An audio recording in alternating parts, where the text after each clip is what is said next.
Hey guys, what's up? It's Farron. Thank you so much for joining me for another Planty video. So today I am going to finally be doing my care guide for my string of plants. I'm going to be letting you know how I take care of mine, any tips that I have, and also doing a bit of a collection tour. Oh, there she goes.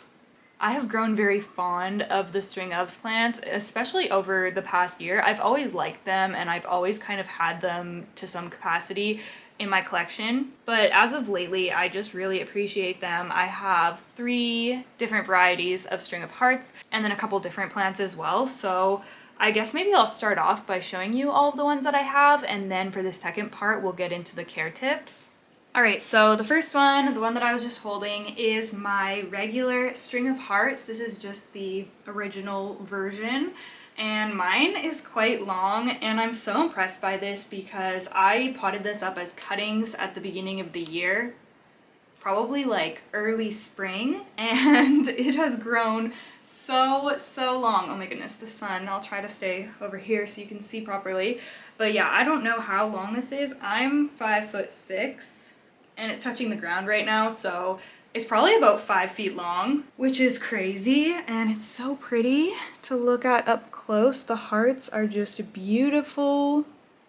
I love this plant, and it's just potted in a clear container, which I really like because you can see the roots, and I had never done that with a string of hearts before, but it is really cool to see them in there. So yeah, this is the first one. It's also got a ton of blooms. Oh my goodness. Yeah, a lot. And I cut them off every time I water. I don't think I cut them off last time though, so they're growing a bit wild. Okay, so next we have my personal favorite, which is the String of Hearts Silver Glory. So it has beautiful silver foliage, as the name indicates. Oh my goodness, like, yeah, it is just so pretty. I'm such a sucker for silver plants, so of course this one is my favorite. I love the combination of the silver front and then the purple backs of the leaves. Like, it is just so pretty. I don't know how well the lighting is showing the color, but yeah, it is just gorgeous. These do have a bit of a different shape as well. It's kind of more of like a kidney bean shape. It's definitely different than the regular string of hearts. Look at how big these ones are. This one is quite long as well. I've had this for probably about a year and a half now, I think. And it's basically touching the floor. It's pretty much as tall as me, so it's over 5 feet long. It's not as thick as I would like it to be yet, but I've just been propagating and repotting the cuttings back into the top, and eventually it's filling out, but it does take time. New vines will start as well, so you can see that there's a new vine that's branched off and is growing from here, so that's eventually going to join the rest and make it a more full pot. But yeah, I love this one. It's hard to show you guys in the sun the full effect, but I think you get it. It's just so pretty, and this one is blooming as well. There's a bunch of blooms. Oh my goodness, yeah, there's so many. A bunch of blooms down here. Oh man, yeah. These are constantly blooming, honestly. Okay, so the next one is obviously a lot smaller. This is the one that I've struggled with the most. I don't know why I've struggled with this one so much more, but I just have ever since I got it. The plant just decided to perish on me. I was able to save these 2 cuttings, so I've potted them up into this small little container, and I did this honestly not too long ago, so this is basically like kind of a fresh start for this plant, and it does look like they're starting to it's starting to get some new growth at the end there. Yeah, so I think that it is going to be okay, and it is going to start growing, and hopefully I will just have better luck this time around. Oh, I didn't even say what it was, but this is the Variegated String of Hearts, which are so pretty. So I'm really hoping I'm going to be able to grow mine out. Mine doesn't really look like much right now, obviously, but these are so gorgeous with the white and green, and then they sun stress into like a bright pink. It is absolutely stunning. I could honestly see this becoming my new favorite if it actually grew out into like a nice lush pot. Now that I've learned a little bit more and gained a bit more experience with caring for them, I think I'm going to be able to have better luck this time growing it out. So we shall see. But yeah, for now, this is just my little baby Variegated String of Hearts. Okay, so now for a couple of the other ones that aren't string of hearts. This is a string of needles. I think that the name is ceropegia linearis for this plant. I could be wrong, I'll put it on the screen, but it is just such a unique one. So it has these really like long and slender leaves. It's very similar to the string of hearts in the way that it grows and the vine and everything, but obviously it just has these like slender leaves instead, and it's just so cool. I really don't see that many people growing this. I feel like it's a pretty unique one, and I can just imagine how cool this is gonna look when I have this in like a full lush basket. Again, I just started this one from cuttings and it's grown a ton for me. It's been really easy. And I've just been doing the whole taking cuttings, rooting them, and then potting them back in. So that's how I've ended up with like multiple vines in here, because I think I just started this out with like maybe two or three vines, just like short ones. So yeah, it's so cool to see how far we've come. These ones are just green. They have like a little bit of silver markings on them actually. If you look closely, there, you'll probably be able to see.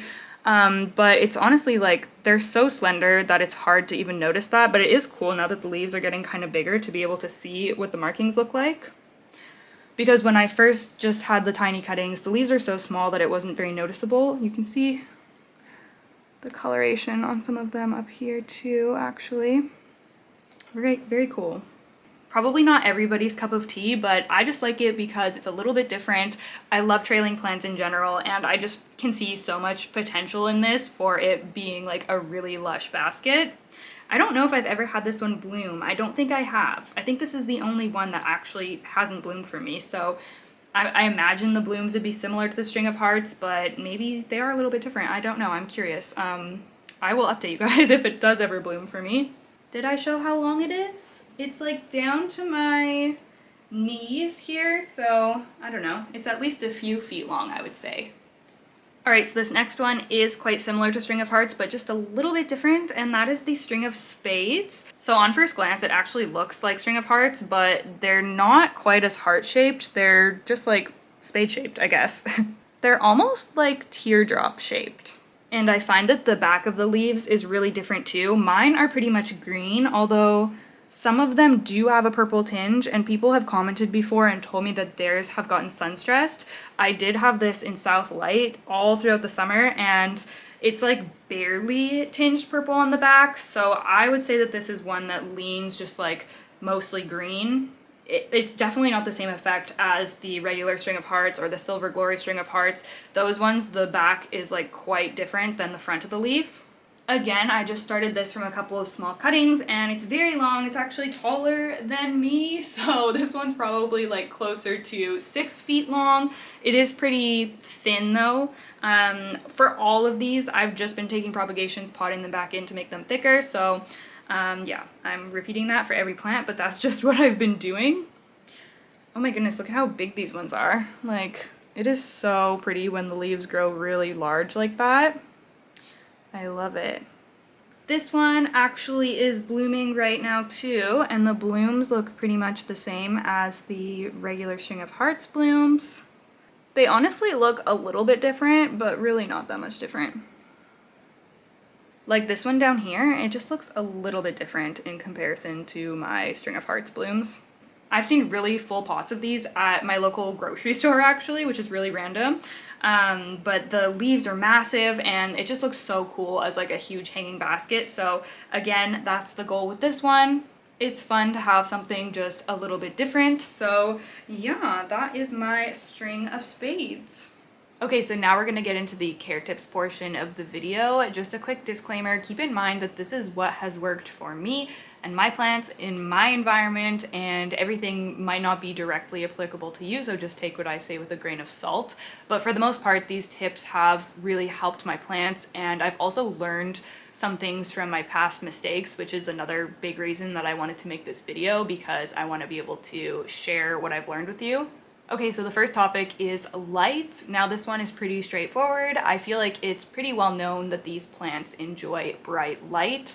So I basically try to give them as bright of light as possible. And for me, that is south-facing windows. I have Well, I have two south-facing windows, but only one of them really gets like direct sunlight into it because the other one is kind of blocked. So all of the string ofs that I just showed you, I have been growing in my south-facing window. So when it's sunny out, they do get some direct sun. Honestly, not a ton, just the way that my place is. It's blocked a lot of the day, but I would say that they would get a good few hours of direct sun every day, which they really appreciate. I've grown them in east. Actually, I've grown them in every direction, but I don't think I would opt for north again. Like, they can survive there, but they won't really thrive and reach their full potential. But I have had them do well in east, south, and west facing windows. However, I would definitely prioritize south and west if I had the option. If you don't have enough natural light to provide them, you could always opt for a grow light. I've grown them under artificial light and they do really well. They love having just like that consistent bright light on them every single day. That's honestly probably the best option for somebody like me who has gloomy weather for a large majority of the year.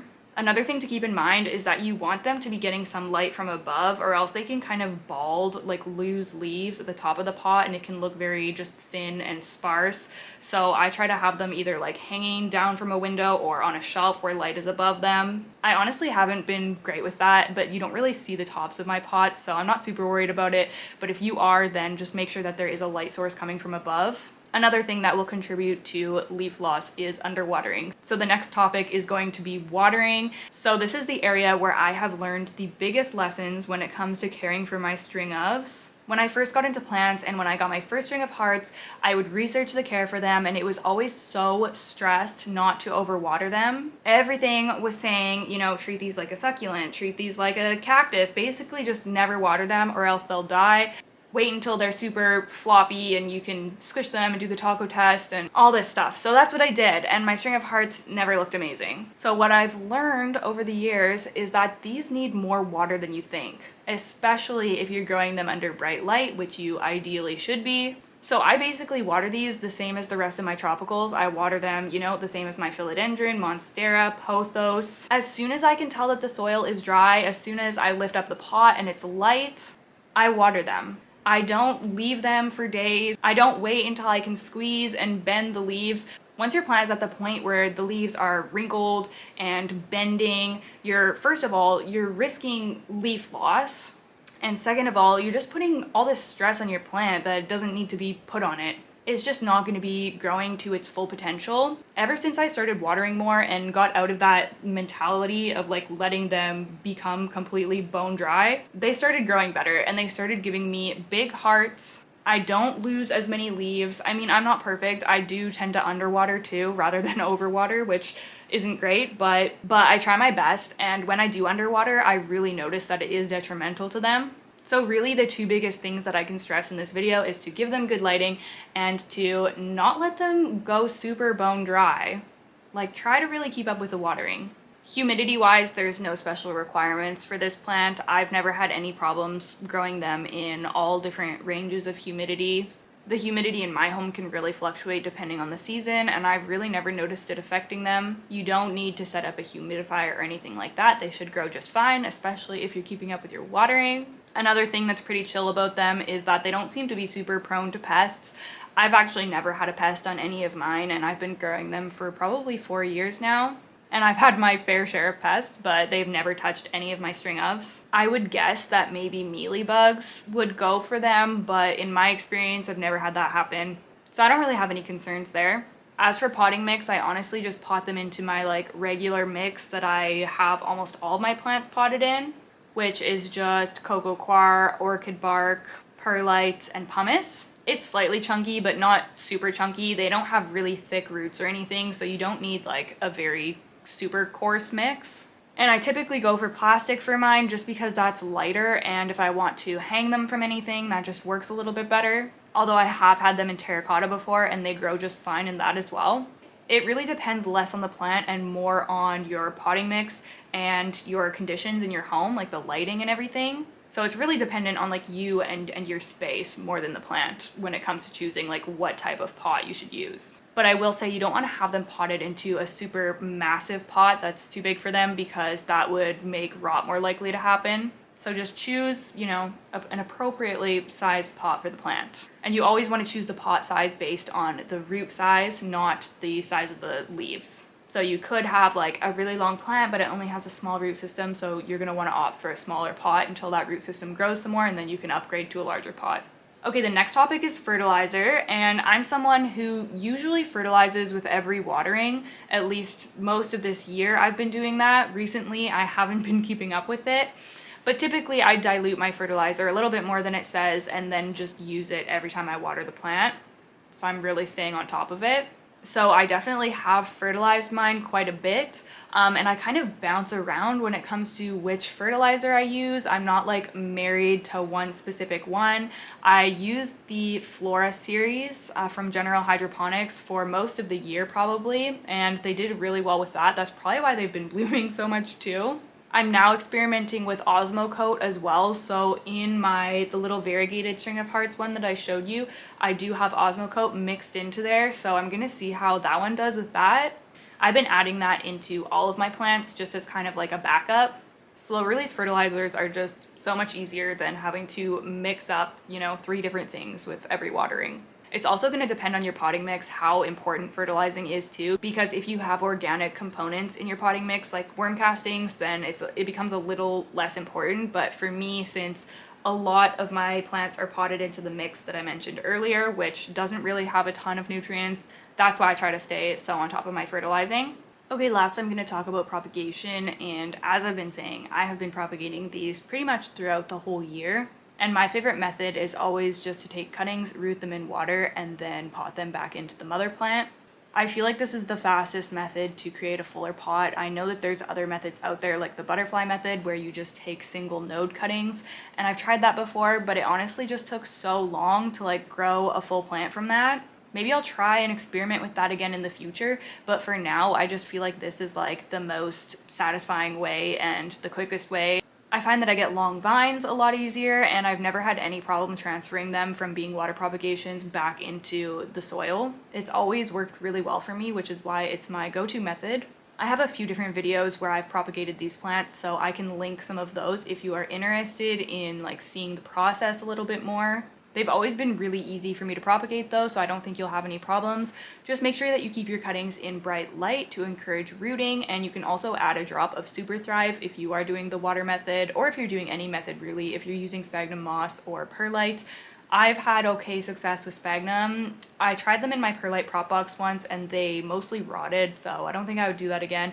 But if you are using something like sphagnum, you can also put a drop of Super Thrive into the water that you wet the moss with. That's just going to help encourage rooting a little bit faster. And try not to root super long cuttings. I usually, if I cut a long vine, I will cut that into smaller segments because it's just too stressful for the plant if it's got a whole bunch of leaves to keep alive and it's also trying to grow brand new roots at the same time. I think that's going to be it for this video. I hope that you found it helpful. Make sure you leave a thumbs up if you did. If you have any questions or comments, please leave them down below. I will try to get back to you. Thank you so much for watching, and I will see you guys in the next one. Bye!